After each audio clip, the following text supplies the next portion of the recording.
My fiancée humiliated me by running away at our wedding, but her father still treats me like a son. When I found out she was cheating during our engagement, her dad offered me my job back and even helped me start over in a new city. I'm Frederick, 23M, and I need advice about a situation that's been eating at me for months. This involves my ex-fiancée Reagan, 22F, and her father Hank, 52M. Let me start from the beginning because the backstory matters a lot here. When I was 17, my parents died in a house fire along with my younger sister Emma. She was only 14. I was away at a friend's house that night, which is the only reason I survived. The fire started from faulty wiring in the basement around 3 a.m. By the time the fire department arrived, the whole house was gone. I had no other family. My grandparents had passed away years earlier, and my parents were both only children. I was completely alone except for a small inheritance that barely covered funeral costs and left me with enough for maybe a year of community college. I moved into a tiny studio apartment and worked nights at a warehouse to pay rent. That's when I met Reagan. We were both taking the same biology class at community college. She sat next to me on the first day and noticed I kept falling asleep during lectures because I worked until 4 a.m. most nights. Instead of ignoring me like everyone else did, she started bringing me coffee and sharing her notes. We started dating after about a month of her basically keeping me awake through classes. Reagan came from the kind of family I'd only seen in movies. Her parents Hank and Linda had been married for 25 years. They lived in this beautiful 2-story house with a big backyard where they hosted barbecues every Sunday. Reagan had an older brother named Jake who was in medical school. When Reagan brought me home for the first time, I expected the usual awkwardness. Instead, Hank shook my hand and asked about my plans for college. When I mentioned I was working nights to pay for classes, he offered me a job at his accounting firm. Hank had built the business from nothing and employed about 15 people in our town. The job changed everything for me.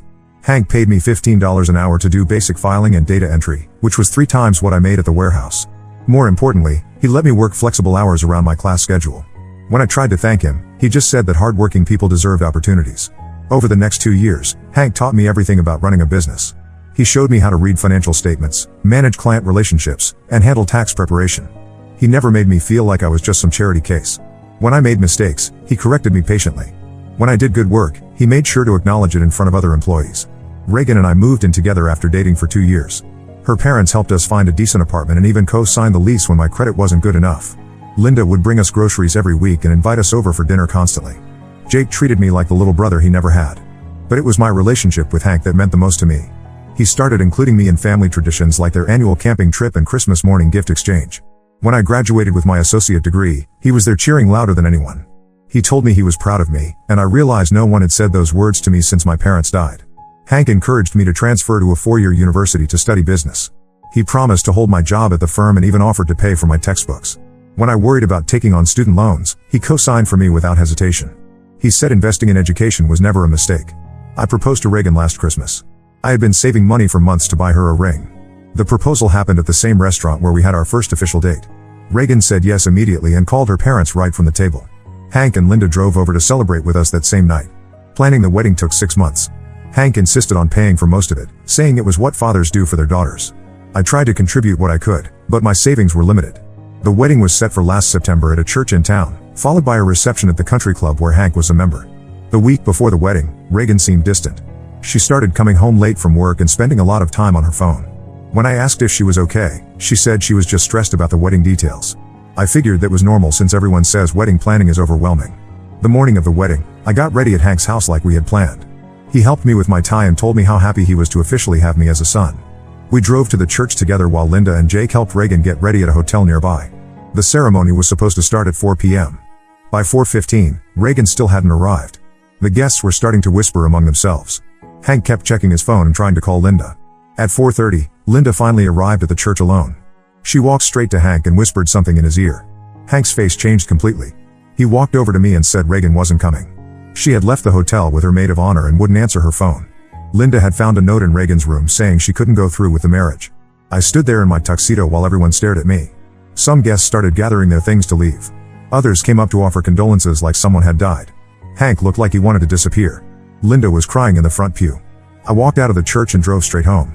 I packed a bag and drove to the beach town where Reagan and I had planned a honeymoon. I had already paid for the hotel room and couldn't get a refund. I spent 5 days walking on the beach and trying to figure out what had gone wrong. When I got back, there were dozens of voicemails from Hank, Linda, and Jake. I didn't return any of their calls. I couldn't face them after what happened. Hank came to my apartment twice, but I pretended not to be home. He left notes under my door asking me to call him. After 2 weeks, the calls and visits stopped. I went back to work at a different job I found through a temp agency. The pay was less, but I couldn't handle seeing Hank every day. I avoided the grocery store and restaurants where I might run into Reagan's family. Reagan never contacted me directly. Through mutual friends, I heard she had moved to a city 3 hours away and was working at a hospital there. People in town started talking about what happened. Some blamed me, saying I must have done something wrong. Others blamed Reagan for being cruel. The gossip made everything worse. 3 months passed without any contact from Reagan's family. Then Hank showed up at my apartment again last week. This time I answered the door because I could see him through the window and he looked upset. He asked if we could talk, so I let him in. Hank sat on my couch and apologized for what his daughter did. He said he was ashamed of her behavior and couldn't understand why she had run away. He told me he had been trying to reach out because he still considered me family, regardless of what happened with Reagan. He offered me my old job back at the firm. He said my position was still open and that he had been holding it for me. Hank explained that he missed having me around and that work wasn't the same without me. He promised that what happened with Reagan wouldn't affect our professional relationship. I told Hank I needed time to think about it. The truth is, I miss working with him and learning from him. That job was the best thing that ever happened to my career. But I also don't know if I can handle being around Reagan's family again. What if she comes back to town? What if there are family events where I have to see her? Hank also mentioned that he and Linda still think of me as their son-in-law, even though the wedding never happened. He said they would understand if I needed space, but they hoped I wouldn't cut them out of my life completely. I've been thinking about this for a week now. Part of me wants to take the job back because I need the money and the experience. Hank's firm is well respected in town, and working there would help my career long term. But another part of me thinks it might be too complicated to maintain a relationship with Reagan's family after what she did. The situation feels impossible. Reagan destroyed our relationship, but I don't want to lose the connection I have with her father. Hank has been more of a mentor and father figure to me than anyone since my parents died. At the same time, I can't pretend that what happened at the church didn't affect me deeply. I'm also worried about what people will think if I go back to work for Hank. Some might see it as pathetic or desperate. Others might think there's more to the story than what people know. This town is small enough that everyone will notice if I start working at the firm again. What should I do? Is it possible to maintain a relationship with my ex-fiancée's father after she left me at the altar? Or should I move on completely and find a new job somewhere else? Update 1: I wanted to update everyone on what happened after my last post. A lot of you encouraged me to take Hank's job offer, so I decided to meet with him again to discuss the details. Hank and I met at a diner outside of town where we were less likely to run into people we knew. He brought a folder with him containing my old employment contract and some paperwork for a potential raise. Before we talked about work, though, he told me something that changed everything. Hank explained that he had been trying to get information from Reagan about why she left me at the altar. For months, she had refused to give him a straight answer. She would only say that she realized she wasn't ready for marriage and needed time to figure out her life. Last week, Reagan's maid of honor Jessica called Hank. Jessica had been feeling guilty about what happened and decided to tell him the truth. According to Jessica, Reagan had been seeing someone else for 2 months before our wedding. The other guy was a nurse at the hospital where Reagan worked as a receptionist. Reagan had planned to break up with me after the wedding because she thought it would be easier than canceling everything. But on the morning of the ceremony, she panicked and couldn't go through with marrying me while she was involved with someone else. Instead of explaining this to anyone, she just ran away. Hank said he confronted Reagan about this information. She admitted it was true but begged him not to tell me because she was embarrassed about her behavior. Hank told her he couldn't keep lying to me, especially since I was considering coming back to work at the firm. This news hit me harder than I expected. Learning that Reagan had been cheating on me while we planned our wedding made the whole situation feel even worse. All those nights she came home late weren't because of work stress. All those times she seemed distant weren't because of wedding planning anxiety. Hank could see that I was struggling with this information. He told me he was furious with Reagan for lying to the family and for putting me through months of confusion. He said Linda was equally upset when she found out the truth. We talked about the job situation after that. Hank assured me that Reagan had no plans to move back to town anytime soon. She was settled in her new city and had been promoted to a better position at the hospital there. He promised that if she ever did visit, he would make sure I knew in advance so I could avoid any awkward encounters. Hank also offered me a significant raise from what I was making before. He said the firm had grown over the past few months and he needed someone he could trust to take on more responsibilities. The new position would involve training junior employees and handling some client meetings. I accepted the job offer. My first day back was 2 weeks ago, and it's been mostly positive. The other employees welcomed me back without asking too many questions about what happened. Hank has been professional but also warm, treating me the same way he did before everything fell apart. The work itself has been engaging. Hank has given me projects that challenge me and help me develop new skills. He's also been including me in strategic planning meetings for the firm's future growth. It feels good to be learning and contributing again. However, there have been some awkward moments. Linda called the office last week to invite me to Jake's birthday party. I had to decline because I wasn't ready for that level of family interaction yet. Hank understood my decision and didn't pressure me to attend. Another complication arose when some of Reagan's extended family members started contacting me. Her aunt reached out through Facebook to ask if I would be willing to talk to Reagan because she was going through a difficult time. I ignored the message, but it made me realize that other people might try to get involved in the situation. The gossip in town has also picked up again since I started working at Hank's firm. Some people are speculating about why I went back to work for my ex-fiancée's father. Others are spreading rumors about whether Reagan and I might get back together. I've been trying to ignore the talk, but it's frustrating to deal with. Hank and I had a conversation about boundaries last week. I told him that while I appreciated his job offer and wanted to maintain our professional relationship, I wasn't ready to be included in family events or casual social gatherings. He said he completely understood and would respect whatever boundaries I needed to set. I also made it clear that I didn't want to hear updates about Reagan's life unless they directly affected me. Hank agreed to keep information about her to himself. He did mention that she had asked him to pass along an apology to me, but I told him I wasn't interested in hearing it right now. The financial benefits of taking this job have been significant. I was able to move into a better apartment and pay off some debt I had accumulated during my months of unemployment. Hank also enrolled me in the firm's health insurance plan, which has been helpful since I hadn't had coverage for months. Looking ahead, I think this arrangement can work as long as we maintain clear boundaries. Hank has been respectful of my wishes and hasn't tried to push me into uncomfortable situations. The work environment feels normal, and I'm gaining valuable experience that will help my career regardless of what happens in the future. Some people might think it's strange that I'm working for my ex-fiancée's father after what happened. But Hank and I had a relationship that existed independently of my relationship with Reagan. He was my mentor and employer long before he was supposed to become my father-in-law. I'm taking things one day at a time and trying not to overthink the long-term implications of this decision. For now, I have a good job that pays well and allows me to develop professionally. That's what matters most to me right now. Update: 2 things have taken an unexpected turn since my last update. What I thought was a stable arrangement has become much more complicated. Last month, Reagan showed up at the firm unannounced. I was in Hank's office going over some client files when his secretary buzzed in to say his daughter was there to see him. I immediately got up to leave, but Hank asked me to stay. He said he wanted to handle this situation directly rather than letting Reagan dictate when and where we encountered each other. Reagan walked into the office and stopped short when she saw me sitting there. She looked different than I remembered. Her hair was shorter and she had lost weight. She glanced between Hank and me with an expression I couldn't read. Hank told Reagan that I was back working at the firm and that she needed to respect that fact.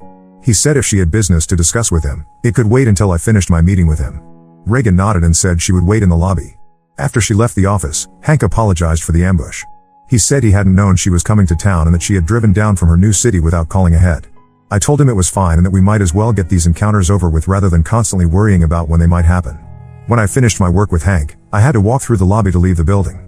Reagan was sitting in one of the waiting area chairs, and she stood up when she saw me approaching. She said my name quietly and asked if we could talk. I told her there was nothing to discuss and kept walking toward the exit. She followed me outside and said she needed to explain what happened at our wedding. I stopped walking and turned around to face her. Reagan started talking quickly, as if she had rehearsed what she wanted to say. She told me she had made a terrible mistake and that leaving me at the altar was the worst thing she had ever done. She said she had been confused and scared about getting married so young. I interrupted her and said I already knew about the other guy. Her face went white and she asked how I found out. I told her it didn't matter how I knew, but that her lies had made everything worse than it needed to be. Reagan started crying and said the relationship with the other guy hadn't lasted long. She claimed it was just a mistake and that she realized afterward that she wanted to be with me. She asked if there was any chance we could work things out. I told her no. The trust was completely broken and I had no interest in trying to rebuild what we had. Reagan continued crying and said she understood why I felt that way, but she hoped I might change my mind eventually. This conversation lasted about 15 minutes outside the firm's office building. Several people walking by recognized both of us, which meant the whole town would probably know about it by the end of the day. I finally told Reagan I had to go and walk to my car. When I got home that evening, Hank called me. He said Reagan had told him about our conversation and that she was staying at her parents' house for a few days. He wanted to make sure I was okay and to discuss how we should handle her presence in town. I told Hank that seeing Reagan had been difficult but that I wasn't going to let it affect my work at the firm. He said he had already told Reagan that she couldn't come to the office anymore while I was working there. He also said he had made it clear to her that I wasn't interested in reconciliation. The next day at work felt tense. Other employees kept glancing at me, probably wondering about the drama that had played out in front of the building. Hank tried to act normally, but I could tell he was stressed about the situation with his daughter. That evening, Linda called me directly. She said she wanted to apologize for Reagan's behavior and to explain why they had allowed her to stay at their house. Linda told me that Reagan had been struggling since moving to the new city and had lost her job at the hospital there. According to Linda, Reagan had been fired for attendance issues related to her relationship problems with the guy she had left me for. That relationship had ended badly, and Reagan had been having trouble finding steady work since then. She had come back home hoping to get support from her family while she figured out her next steps. Linda assured me that she and Hank weren't encouraging Reagan's hopes of getting back together with me. She said they had told Reagan repeatedly that what she did was unforgivable and that she needed to accept the consequences of her choices. This conversation with Linda lasted over an hour. She told me stories about arguments she and Hank had been having with Reagan about her behavior. Linda said Reagan had expected them to automatically take her side and had been shocked when they expressed disappointment in her actions. Linda also revealed that Reagan's aunt and some other relatives had been pressuring the family to convince me to give Reagan another chance. Hank and Linda had refused to do this, which had caused tension within their extended family. Some relatives thought they were being too hard on Reagan. 3 days later, Hank told me that Reagan had gone back to her city. She had found a temporary job there and wouldn't be returning home for the foreseeable future. He seemed relieved that she was gone and apologized again for the disruption her visit had caused. However, the drama wasn't over. A week after Reagan left, her brother Jake called me. He said he wanted to talk about the situation and suggested we meet for coffee. I agreed because Jake and I had always gotten along well, and I was curious about what he wanted to say. Jake told me that he was caught in the middle of his family's conflict.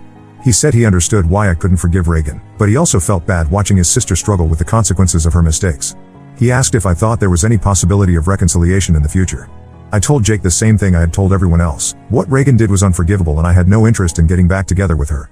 Jake nodded and said he had expected that answer. He then asked if I thought it was fair for me to continue working at his father's firm given the family complications. This question surprised me. I asked Jake if he thought I should quit my job, and he said he wasn't sure.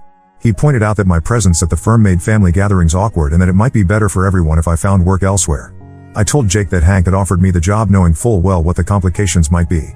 I said if the family had problems with me working there, they should discuss it with Hank directly rather than trying to pressure me to leave. Jake apologized for bringing up the subject and said he was just trying to find a solution that would work for everyone. He promised not to interfere in my relationship with his father anymore. When I told Hank about my conversation with Jake, he was angry.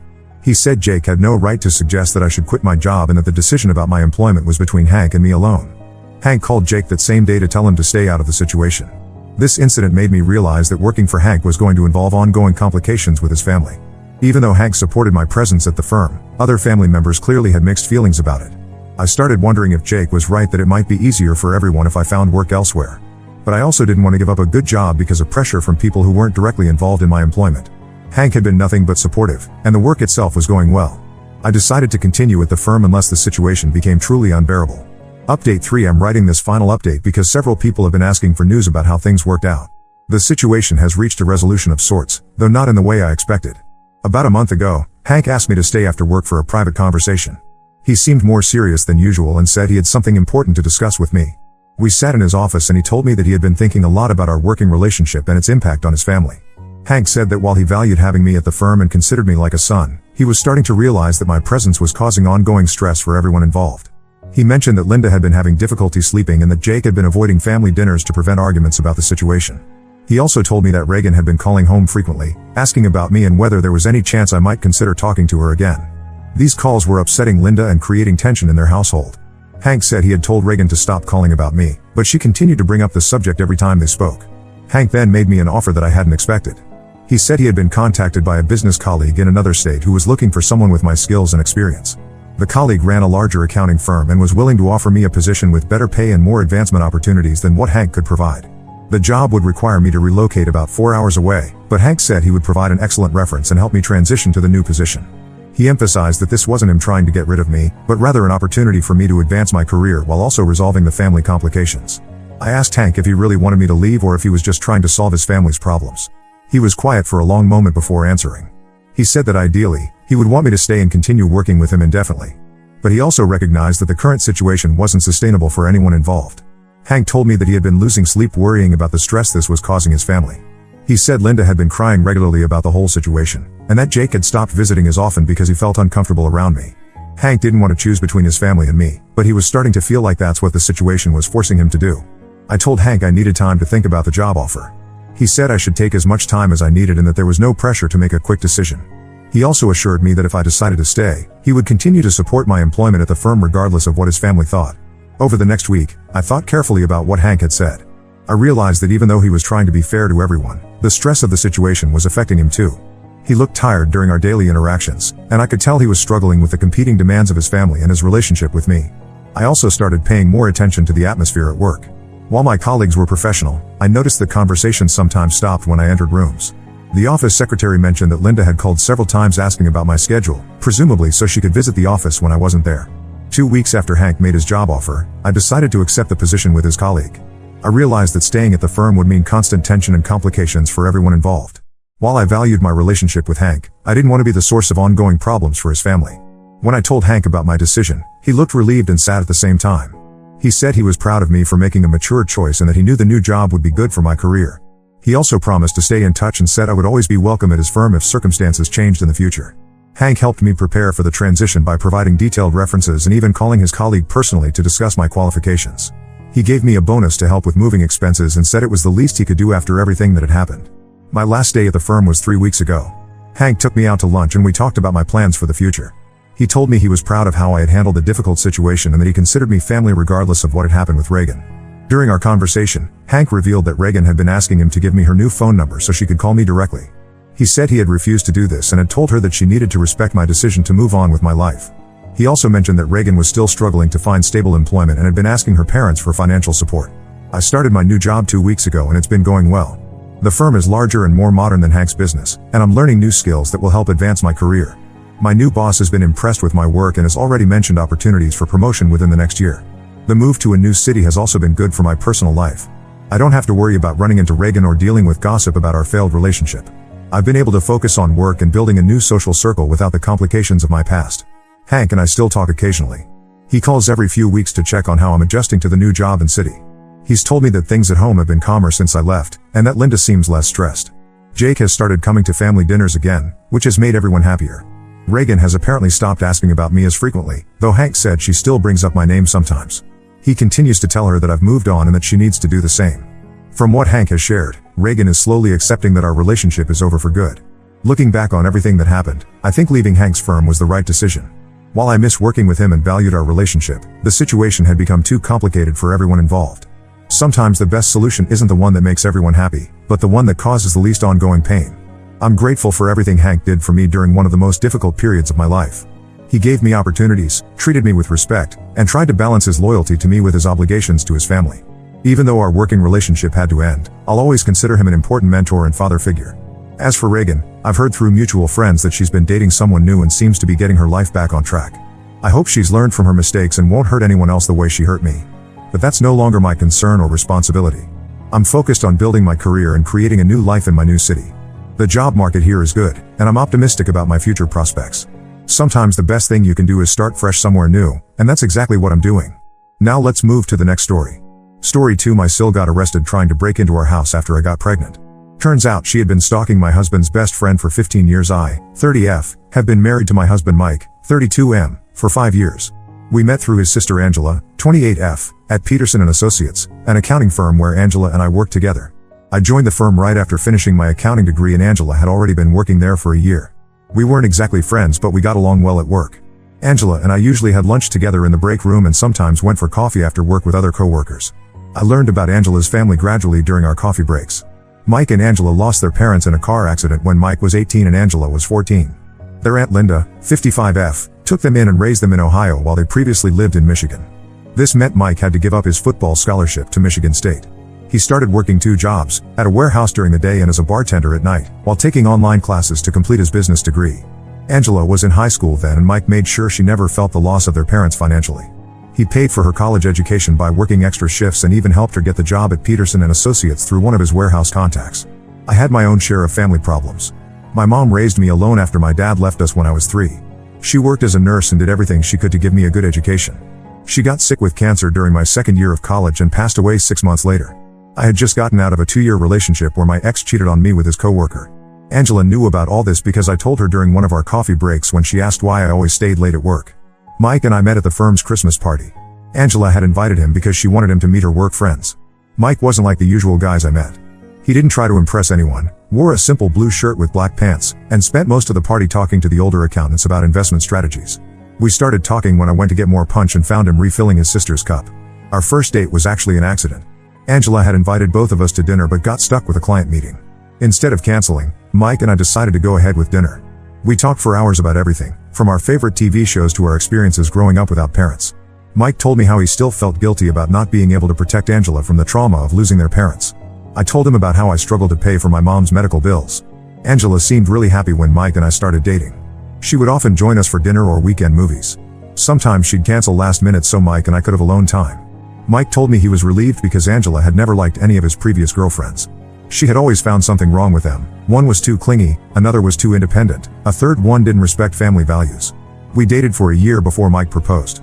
The wedding was small because neither of us had much family. Angela helped plan everything from the flowers to the menu. She even handled my bachelorette party and gave a beautiful speech at our wedding about gaining a sister. Aunt Linda flew in from Ohio and told me she was happy Mike had found someone who understood family values. The problem started about a month after our wedding. Angela began showing up at our house unannounced, usually around dinner time when Mike was home. Her excuses ranged from needing help with her tax returns to feeling lonely in her apartment. At first, I thought she was just missing her brother because they had always been close. Mike would drop everything to help her whenever she called, even if we were in the middle of watching a movie or having dinner. Angela also started making comments about how I wasn't keeping the house the way Mike liked it. She would rearrange our kitchen cabinets saying Mike preferred the plates on the bottom shelf. She would reorganize our closet because apparently Mike liked his work shirts arranged by color. She even tried to change our grocery shopping list because she knew which brands Mike had grown up using. I tried talking to Mike about it, but he said Angela was just trying to help. He reminded me that she had basically been his partner in running their household after their parents died. She had helped him with cooking, cleaning, and budgeting when they lived with Aunt Linda. He said it was probably hard for her to let go of those habits. 3 months ago, Mike and I decided to try for a baby. We only told our close friends because we didn't want any pressure. During a family barbecue at our house, I overheard Angela talking to Mike's childhood friend Tom, 33M, near the grill. She was telling him that I was trying to trap Mike with a baby because I was insecure about our marriage. She said I probably thought Mike would leave me like my dad left my mom. I was hurt but decided not to tell Mike because I didn't want to cause problems between them. The situation got worse when Angela found out I was already pregnant. Instead of being happy about becoming an aunt, she started telling everyone that Mike wasn't ready for kids. She told Aunt Linda that I had planned this pregnancy without discussing it with Mike. She even called Mike's workplace and told his boss that he might need extended leave because I had forced him into starting a family. This wasn't true. Mike and I had been planning this for months. He had already set up a nursery room and was researching the best schools in our area. Update 1: Angela lost her job at Peterson & Associates, but the way it happened was even worse than I initially explained. After security removed her that first time, she started a full campaign of harassment at my workplace. She would arrive at 7 a.m. and sit in her car in the parking lot, watching everyone who entered the building. She approached my coworkers when they arrived, telling them she was worried about her brother and needed their help. She cornered Beth from accounts payable in the parking garage and spent an hour telling her about how I had supposedly trapped Mike into marriage. She told Beth that Mike had been planning to propose to his ex-girlfriend before he met me, and that I had manipulated him by talking about my dead mother. Beth reported this to HR, but Angela kept finding ways to contact different employees. Angela started sending emails to the entire office using her old work email address before IT could deactivate it. She wrote long messages about how I was emotionally manipulating her brother and using my position at the company to hide my affairs. The HR department had to hold a meeting to address the situation because people were starting to question my character. My supervisor Mark had to move me to a private office away from the main floor because Angela would press her face against the office windows trying to spot me. She even followed me to client meetings, waiting outside restaurants and trying to talk to our clients about her concerns for her brother's marriage. We lost 2 major accounts because of this. After Peterson & Associates fired her, Angela started targeting my work relationships in more personal ways. She found out where my coworker Brad lived and left notes on his car warning him that I was going to accuse him of harassment like I had supposedly done at my previous job. She made up complete stories about my work history and sent them to every accounting firm in the area. The recordings she made in our house were more extensive than we first realized. She had been collecting them for over 8 months, starting right after our wedding.